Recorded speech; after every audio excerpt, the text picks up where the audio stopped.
Hello everybody and welcome. In this video I'm going to show you how to call Siri using your earbuds REDMI Buds 6 Pro.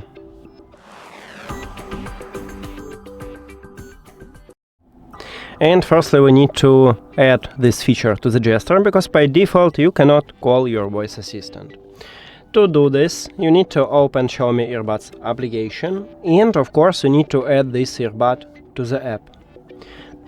Then you need to go to the gesture, and we can set it only for the press and hold. We cannot set it for the triple press. There is no option to call voice assistant double press or single press. So click at the press and hold, select you want to use the left or right earbud. You can also add it for the both of these earbuds. I'm going to use the left one, just tap on it and select voice assistant.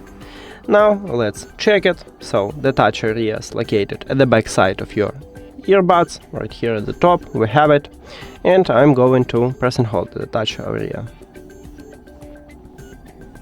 And as you can see, I just call a Siri, so it works. That's it. Thank you for watching this video. If you found it helpful, please consider subscribing to the channel and leave the like on the video. See you later!